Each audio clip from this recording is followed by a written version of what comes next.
ಇವತ್ತು ಮುಖ್ಯವಾಗಿ ನಮ್ಮ BBMPಯ ಎಲ್ಲ special commissioner, joint commissioners, health officers, 141 primary health ಸೆಂಟರ್ಸಿನ ಮೆಡಿಕಲ್ ಆಫೀಸರ್ಸು, ಹೆಲ್ತ್ಗೆ ಸಂಬಂಧಪಟ್ಟಂಥ ಎಲ್ಲ ಅಧಿಕಾರಿಗಳ ಸಭೆ ಮಾಡಿ 2-3 ಮುಖ್ಯವಾದಂಥ ವಿಷಯಗಳ ಬಗ್ಗೆ ಚರ್ಚೆ ಮಾಡಿದ್ದೀವಿ.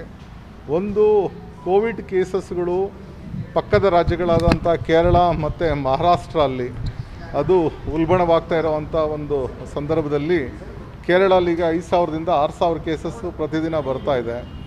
ಎರಡನೇದಾಗಿ ಮಹಾರಾಷ್ಟ್ರ ಅಲ್ಲಿ 21 ಜಿಲ್ಲೆಗಳಲ್ಲಿ ಕೋವಿಡ್ ಕೇಸಸ್ಗಳು ಹೆಚ್ಚಾಗಿದೆ. ಅದರಲ್ಲಿ ಅಮರಾವತಿ, ಯವತ್ನಾಳು ಮತ್ತು ಪೂನಾ, ನಾಗ್ಪುರು ಪ್ರತಿಯೊಂದರಲ್ಲೂ ಹೆಚ್ಚಾಗ್ತಾ ಇದೆ. ಮತ್ತು ಮಹಾರಾಷ್ಟ್ರ ಅಲ್ಲಿ ಬ್ರೆಜಿಲ್ ವೇರಿಯಂಟು ಮತ್ತು ಸೌತ್ ಆಫ್ರಿಕನ್ ವೇರಿಯಂಟು ಅವೆರಡೂ ಸಹ ಕಾಣಿಸ್ಕೊಂಡಿದೆ. ಇಂಥ ಸಂದರ್ಭದಲ್ಲಿ ಎರಡೂ ರಾಜ್ಯಗಳ ಜೊತೆ ಗಡಿಭಾಗ ಇರತಕ್ಕಂತಹ ಕರ್ನಾಟಕದಲ್ಲಿ ವಿಶೇಷವಾಗಿ ಒಂದು ರಾಜ್ಯಕ್ಕಿಂತ ಇನ್ನೊಂದು ರಾಜ್ಯಕ್ಕೆ ಹೋಗೋದಕ್ಕೆ ಯಾವುದೇ ಒಂದು ನಿರ್ಬಂಧ ಇಲ್ಲದೆ ಇರೋವಂಥ ಸಂದರ್ಭದಲ್ಲಿ ಅಲ್ಲಿಂದ ಹೆಚ್ಚು ಜನರು ಇಲ್ಲಿಗೆ ಬರ್ತಾ ಇರೋ ಕಾರಣ ಕೆಲವು ನಿಬಂಧನೆಗಳನ್ನು ರಾಜ್ಯ ಸರ್ಕಾರ ಈಗ ಆಲ್ರೆಡಿ ಕೇರಳ ಇಂದ ಬರ್ತಾ ಇರೋರಿಗೆ ಈಗ ಆಲ್ರೆಡಿ ಅದನ್ನು ವಿಧಿಸಿದೆ.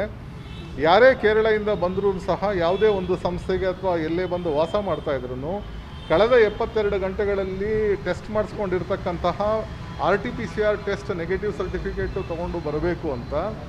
ಎರಡನೇದು, ಒಂದು ವೇಳೆ ಯಾರಾದರೂ ತರದೇ ಇದ್ದ ಅಂದರೆ ಅವರು ಕ್ವಾರಂಟೈನಲ್ಲಿದ್ದು ಅದನ್ನು RT-PCR ಟೆಸ್ಟ್ ಮಾಡಿ ಅವರು ನೆಗೆಟಿವ್ ಬಂದ ಮೇಲಿನೇ ಸಹ ಅದನ್ನು ಅವರು ಆಚೆ ಬರಬಹುದು ಅನ್ನೋದನ್ನು ಈಗ ಆಲ್ರೆಡಿ ರಾಜ್ಯ ಸರ್ಕಾರ ಹೊರಡಿಸಿದ್ದಾರೆ. ಅದರಲ್ಲಿ ಯಾರಾದರೂ ಕೋವಿಡ್ ಪಾಸಿಟಿವ್ ಆದ ಅಂದರೆ ಅವರ CT ಸೈಕಲ್ 20ಕ್ಕಿಂತ ಕಡಿಮೆ ಇದ್ದ ಅಂದರೆ ಅಂಥವನ್ನೆಲ್ಲ ನಿಮಾನ್ಸ್ ಟೆಸ್ಟಿಂಗಿಗೆ ಜಿನೋಮ್ ಸೀಕ್ವೆನ್ಸಿಗೋಸ್ಕರ ಕಳಿಸ್ತಾ ಇದ್ದೇವೆ. ಈಗ ಮಹಾರಾಷ್ಟ್ರದಿಂದ ಬರ್ತಾಗ್ತಿರ್ತಕ್ಕಂತಹ ಯಾರು ಬರ್ತಾ ಇದ್ದಾರೆ ಅವ್ರಿಗೂ ಸಹ ಇದೇ ರೀತಿಯಾದಂಥ ನಿರ್ಬಂಧವನ್ನು ವಹಿಸೋದಕ್ಕೆ ಟೆಕ್ನಿಕಲ್ ಅಡ್ವೈಸರಿ ಕಮಿಟಿಯವರು ರಾಜ್ಯ ಸರ್ಕಾರಕ್ಕೆ ಶಿಫಾರಸು ಮಾಡಿದ್ದಾರೆ. ಆದೇಶ ಬಂದಿದ ತಕ್ಷಣ ಅದರಲ್ಲಿ ನಾವು ಏನು ಕ್ರಮಗಳು ಕೈಗೊಳ್ಬೋದು ಅಂದ್ಬಿಟ್ಟು ಅದನ್ನು ನಮ್ಮ ಎಲ್ಲ ಅಧಿಕಾರಿಗಳಿಗೆ ತಿಳಿಸಿದ್ದೇವೆ. ಇದರಲ್ಲಿ ಹೆಚ್ಚು ನಿಗಾ ವಹಿಸೋದಕ್ಕೆ ಮತ್ತು ಹೆಚ್ಚು ಎಲ್ಲೆಲ್ಲಿ ರೆಸಾರ್ಟ್ಸ್ ಇರ್ಬೋದು, ರೆಸ್ಟೋರೆಂಟ್ಸ್ ಇರ್ಬೋದು, ಎಜುಕೇಷನಲ್ ಇನ್ಸ್ಟಿಟ್ಯೂಷನ್ಸ್ ಇರ್ಬೋದು, ರೆಸಿಡೆಂಟ್ ವಾಸಸ್ ಜಾಗಗಳು ಎಲ್ಲಿದೆ ಅಲ್ಲೆಲ್ಲನೂ ಸಹ ಇದನ್ನು ಹೆಚ್ಚಿಗೆ ಪ್ರಚಾರವನ್ನು ಮಾಡೋದಕ್ಕೆ ರಾಜ್ಯ ಸರ್ಕಾರದ ಈ ನಿರ್ದೇಶನಗಳನ್ನು ಮತ್ತು ಎನ್ಫೋರ್ಸ್ಮೆಂಟ್ ಮೇಲೆ ಹೆಚ್ಚು ಒತ್ತನ್ನು ಕೊಡೋದಕ್ಕೆ ಸಹ ಇದು ಮಾಡಿದ್ದೇವೆ. ಎರಡನೇದು, ಇಂಥ ಒಂದು ಸಂದರ್ಭದಲ್ಲಿ ನಾವು ಹೆಚ್ಚಿಗೆ ಸಿಬ್ಬಂದಿಯನ್ನು ಟೆಸ್ಟ್ ಮಾಡೋದಕ್ಕೆ ತಗೊಂಡಿದ್ವಿ. ಕೇಸಸ್ ಕಡಿಮೆ ಆಗ್ತಾ ಇರೋದ್ರಿಂದ ಕೆಲವ್ರನ್ನೆಲ್ಲ ರಿಲೀವ್ ಮಾಡಿದ್ದೀವಿ. ಮಾರ್ಚ್ ಅಂತ್ಯದವರೆಗೆ ಇನ್ನು ಈ ಸಿಬ್ಬಂದಿಗಳು ಯಾರ್ಯಾರು ಕೆಲಸ ಮಾಡಿದ್ರು ಅಷ್ಟು ಜನರನ್ನು ಮುಂದುವರ್ಸೋದಕ್ಕೆ ಇದು ಮಾಡಿದ್ದೀವಿ, ಆದೇಶವನ್ನು ಮಾಡಿದ್ದೀವಿ. ಟೆಸ್ಟ್ಗಳನ್ನು ಈಗೇನು ದಿನಕ್ಕೆ 22ರಿಂದ 25,000 ಟೆಸ್ಟ್ ಆಗ್ತಾಯಿದೆ, ಅದು ಹೆಚ್ಚಿಗೆ ಟೆಸ್ಟ್ಗಳನ್ನು ಮಾಡೋದಕ್ಕೆ ಎಲ್ಲ ಎಜುಕೇಷನಲ್ ಇನ್ಸ್ಟಿಟ್ಯೂಷನ್ಸಲ್ಲಿ ಎಲ್ಲೆಲ್ಲಿ ನರ್ಸಿಂಗ್ ಇನ್ಸ್ಟಿಟ್ಯೂಷನ್ಸ್ ಇದೆ ಸುಮಾರು 60,000 ಸ್ಟೂಡೆಂಟ್ಸ್ ಇದ್ದಾರೆ, ಅದಕ್ಕೆ 20,000 ಜನದಕ್ಕೆ ಟೆಸ್ಟಿಗೆ ಆಲ್ರೆಡಿ ಆಗಿದೆ, ಅವರುಗಳನ್ನೆಲ್ಲ ಕವರ್ ಮಾಡೋದಕ್ಕೆ ಹೇಳಿದ್ದೇನೆ. ಇದು ಒಂದು ಕಡೆ ಆದ ಅಂದರೆ ಎರಡನೇದು, ಮೂರನೇ ಹಂತದ ವ್ಯಾಕ್ಸಿನ್ಗೋಸ್ಕರ ಅದರಲ್ಲಿ ಒಂದು ಕೋಮಾರ್ಬಿಡ್ ಇದು ಪೇಷಂಟ್ಸ್ ಯಾರ್ಯಾರಿದ್ದಾರೆ ಅವರನ್ನೆಲ್ಲ ಪತ್ತೆ ಹಚ್ಚೋದಕ್ಕೆ ಇಡೀ ಬೆಂಗಳೂರು ನಗರದಲ್ಲಿ ಒಂದು ಸರ್ವೆ ಮಾಡೋದಕ್ಕೆ ಅದನ್ನು ಒಂದು ಆ್ಯಪನ್ನು ಡೆವಲಪ್ ಮಾಡಿ ಅದನ್ನು ಸಹ ಇವತ್ತು ಟ್ರೈನಿಂಗನ್ನು ಕೊಟ್ಟಿದ್ದೇವೆ. ಈ ಆ್ಯಪ್ ಮುಖಾಂತರ ಅದನ್ನು ಸೆಲ್ಫ್ ರಿಜಿಸ್ಟರು ಮಾಡ್ಕೋಬೋದು ಮತ್ತು ಯಾರು ಸೆಲ್ಫ್ ರಿಜಿಸ್ಟರ್ ಮಾಡ್ಕೊಳ್ಳೋದಿಲ್ಲ ಮನೆ ಮನೆಗೆ BBMPಯ ಸಿಬ್ಬಂದಿನ ಹೋಗ್ಬಿಟ್ಟು ಎಂಟೈರ್ ಹೆಲ್ತ್ ಡೇಟಾವನ್ನು ಕ್ಯಾಪ್ಚರ್ ಮಾಡ್ತಾರೆ. ಮತ್ತು ಎಲ್ಲಿ ವಿಶೇಷವಾಗಿ ಸ್ಲಮ್ಗಳಿದೆ ಅಲ್ಲಿ ಒಂದು ಪ್ರಾಯೋಗಿಕವಾಗಿ ಅದನ್ನು ಇದು ಪ್ರತಿಯೊಬ್ಬ ನಾಗರಿಕರು ಯಾರು ಸ್ಲಮ್ಮಲ್ಲಿ ವಾಸ ಮಾಡ್ತಾಯಿದ್ದಾರೆ ಅವರ BP ಮತ್ತು ಬ್ಲಡ್ ಶುಗರನ್ನು ಟೆಸ್ಟ್ ಮಾಡಿ ಅದನ್ನು ಆಟೋಮೆಟಿಕ್ಕಾಗಿ ಬ್ಲೂಟೂತ್ ಡಿವೈಸ್ ಮುಖಾಂತರ ಅದನ್ನು ಮೊಬೈಲ್ಗೆ ಅಪ್ಲೋಡ್ ಮಾಡೋವಂಥದ್ದು ಒಂದನ್ನು ಈಗ ಆಲ್ರೆಡಿ ಅದನ್ನು ಟ್ರಯಲ್ಸ್ ಮಾಡಿದ್ದೇವೆ. ಅದನ್ನು ಸಹ ಬೆಂಗಳೂರು ನಗರದಲ್ಲಿ ಇರ್ತಕ್ಕಂಥ ಸುಮಾರು 15 ಲಕ್ಷ ಜನರಿಗೆ ಇದನ್ನು ಟೆಸ್ಟ್ ಮಾಡಿ ಎಂಟೈರ್ ಡೇಟಾನ ಕ್ಯಾಪ್ಚರ್ ಮಾಡ್ಕೊಳ್ತಾ ಇದ್ದೇವೆ. ಸೊ ಇಷ್ಟು ಡೇಟಾನ ಕ್ಯಾಪ್ಚರ್ ಮಾಡ್ಕೊಂಡಾಗ ಅಂದರೆ ಆರೋಗ್ಯಕ್ಕೆ ಸಂಬಂಧಪಟ್ಟಂತೆ ಏನೇ ಒಂದು ಇಂಟರ್ವೆನ್ಷನ್ಸ್ ಇರ್ಬೋದು, ಏನೇ ಒಂದು ನಾವು ಕ್ರಮ ಕೈಗೊಳ್ಳಬೇಕಾದ್ರೂ ಈ ಮಾಹಿತಿ ಅನುಕೂಲ ಆಗುತ್ತೆ. ಇದನ್ನು ಎಲ್ಲ ರೀತಿಯಾದ ಅನಲೈಸ್ ಮಾಡ್ಬೋದು. ಆಮೇಲೆ ಈ ಎಂಟೈರ್ ಮಾಹಿತಿನ ಟ್ಯಾಬ್ ಮುಖಾಂತರ ಅದನ್ನು ನಾವು ಕಲೆಕ್ಟ್ ಮಾಡ್ತಾ ಇರೋದ್ರಿಂದ ಅದನ್ನು ಅನಾಲಿಸಿಸ್ ಮಾಡೋದಕ್ಕೆ ಅದನ್ನು ಕ್ರಮಗಳನ್ನು ಕೈಗೊಳ್ಳೋದಕ್ಕೆ ಇದು ಸುಲಭ ಆಗುತ್ತೆ. ಸೊ ಈ ರೀತಿ ಒಂದು ಸರ್ವೆ ಯಾವುದೇ ನಗರದಲ್ಲಿ ಇಷ್ಟು ದೊಡ್ಡ ಗಾತ್ರದಲ್ಲಿ ಯಾವುದೇ ಒಂದು ನಗರ ಮಾಡಿಲ್ಲ.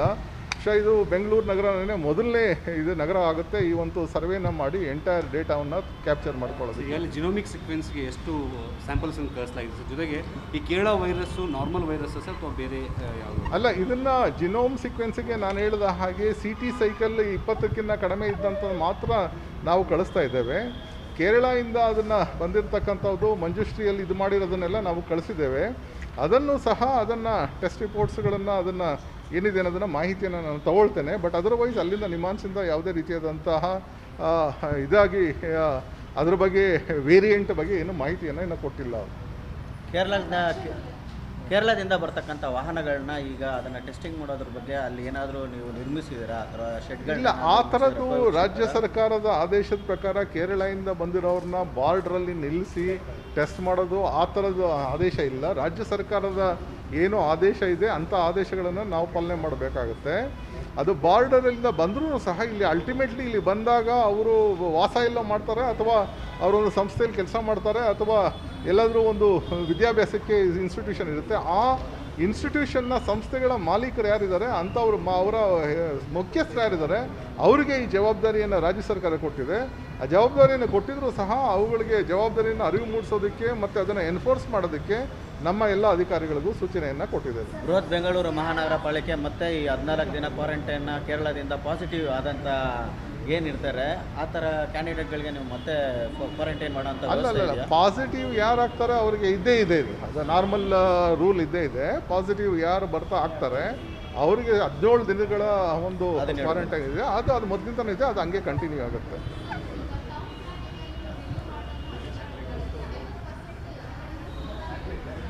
ಅಲ್ಲ, ಅದನ್ನು ಯಾರಲ್ಲಿ ರಿಲೀವ್ ಮಾಡಿದವರು ಅದನ್ನು ಹೋಗ್ತಾ ಇಲ್ಲ ಅಂಥವ್ರ ಮೇಲೆ ಕ್ರಮ ಕೈಗೊಳ್ತೀವಿ, ಅಂಥವ್ರನ್ನ ಸಸ್ಪೆಂಡ್ ಮಾಡ್ತೀವಿ. ಕೆಲವರು ರೆಪ್ರೆಸೆಂಟೇಷನ್ ಕೊಟ್ಟು ನಮ್ದು ಇನ್ನೂ 1 ವರ್ಷನೂ ಆಗಿಲ್ಲ ಅಲ್ಲಿಗೆ ಬಂದಿದ್ದಾರೆ, ಅಂಥವುಗಳನ್ನ ಮಾತ್ರ ನೋಡ್ತೀವಿ. ಅದನ್ನು ಬಿಟ್ಟು ಇನ್ನು ಯಾರು ಟ್ರಾನ್ಸ್ಫರ್ ಆಗಿದ್ದಾರೆ ಅವ್ರು ಯಾರು ಹೋಗಿರೋದಿಲ್ಲ ಅಂಥವ್ರನ್ನ ಸಸ್ಪೆಂಡ್ ಮಾಡ್ತೀವಿ.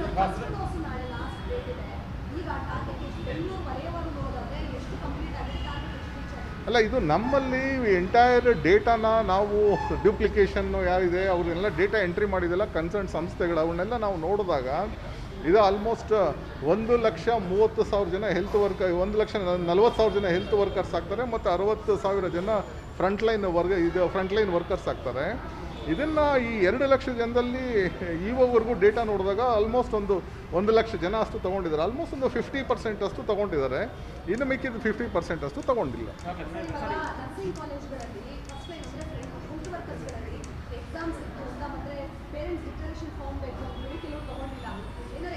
ಅಲ್ಲ, ಯಾವುದೇ ಒಂದು ಡಿಕ್ಲರೇಷನ್ ಫಾರಮನ್ನು ಯಾರನ್ನು ನಾವು ಕೇಳಿಲ್ಲ. ಅವರು ಅಲ್ಲಿ ಎಷ್ಟು ಜನ ಇದ್ದಾರೆ ಕಾಲೇಜುಗಳಲ್ಲಿ ಅವರ ಎಂಟೈರ್ ಡೇಟಾ ಮಾಡೋ ಅಂಥದ್ದು ಕನ್ಸರ್ನ್ಡ್ ಮೆಡಿಕಲ್ ಎಜುಕೇಷನ್ನು ಮತ್ತು ಹೆಲ್ತ್ ಡಿಪಾರ್ಟ್ಮೆಂಟ್ ಅವರು ಅಪ್ಲೋಡ್ ಮಾಡಿರೋ ಅಂಥ ಡೇಟಾ ಪ್ರಕಾರನೇ ಅವರು ಬಂದು ತೊಗೋಬೋದು. ಯಾವುದೇ ಫಾರ್ಮು ಕನ್ಸೆಂಟನ್ನು ತಗೊಳ್ಳೋ ಅಂಥ ಪ್ರಶ್ನೆನೇ ಇಲ್ಲ. ಯಾಕಂದರೆ ನಮ್ಮಲ್ಲಿ ಇರೋದೆಲ್ಲ ಕೋವಿಶೀಲ್ಡ್ಗೆ ಯಾವುದೇ ರೀತಿಯಾದಂಥ ಕನ್ಸೆಂಟ್ ಬೇಕಾಗಿಲ್ಲ. ಸರಿ, ಅಲ್ಲ, ರಾಜ್ಯ ಸರ್ಕಾರ ಈಗ ಏನು ಟೈಮ್ ಕೊಟ್ಟಿದೆ ಅಂದರೆ ಫಸ್ಟ್ ಡೋಸನ್ನು ಇದು ಮಾಡೋವರೆಗೂ 25th ಇದೆ. ರಾಜ್ಯ ಸರ್ಕಾರ ಅದನ್ನು ಎಕ್ಸ್ಟೆಂಡ್ ಮಾಡೋದ್ರೆ ಎಕ್ಸ್ಟೆಂಡ್ ಮಾಡಿ. ಕ್ಲಸ್ಟರ್ ಔಟ್ಬ್ರೇಕ್ ಅಂತ ಹೇಳಿ ಈಗಾಗಲೇ ನಾವು ಮಂಜುಶ್ರೀ ಕಾಲೇಜು ಮತ್ತು ಅಪಾರ್ಟ್ಮೆಂಟ್ ಅಂತ ಹೇಳಿದ್ವಿ. ಅಂತಹ ಕ್ಲಸ್ಟರ್ ಔಟ್ಬ್ರೇಕ್ ಮತ್ತೆ ಬೇರೆ ಕಡೆ ಆದರೆ ಅದು ಸೆಕೆಂಡ್ ವೇವ್ನ ಹಿಂಟ್ ಅಂತ ನಾವು ಹೇಳ್ಕೊಬೋದು. ಅಲ್ಲ, ಈಗ ನಾವು ಏನು ಮಹಾರಾಷ್ಟ್ರಲ್ಲಿ ನೋಡ್ತಾ ಇದ್ದೇವೆ ಅದನ್ನು ನೋಡಿದಾಗ ಅದು ಸೆಕೆಂಡ್ ವೇವ್. ಇದು ಕೇಸಸ್ಗಳೆಲ್ಲ ಆಲ್ಮೋಸ್ಟ್ ಕಡಿಮೆ ಆಗಿ ಈಗ ಸಡನ್ನಾಗಿ 21 ಜಿಲ್ಲೆಗಳಲ್ಲಿ ಓವರ್ನೈಟ್ ಕೇಸಸ್ಗಳೆಲ್ಲ ಜಾಸ್ತಿ ಆಗ್ತಾ ಇದೆ. ಸೊ ಆ ಒಂದು ಕಾರಣದಿಂದ ಮಹಾರಾಷ್ಟ್ರಲ್ಲಿ ಇದೇನು ಸೆಕೆಂಡ್ ವೇವ್ ಇದಾಗಿದೆ ಅದನ್ನು ನೋಡಿ ನಾವು ಅತ್ಯಂತ ಮುಂಜಾಗ್ರತೆ ಕ್ರಮಗಳನ್ನು ಮುನ್ನೆಚ್ಚರಿಕೆಯನ್ನು ನಾವು ನಗರದಲ್ಲಿ ವಹಿಸಬೇಕಾಗಿದೆ. ಅತ್ಯಂತ ಮುಖ್ಯವಾದ ಪ್ರಶ್ನೆ.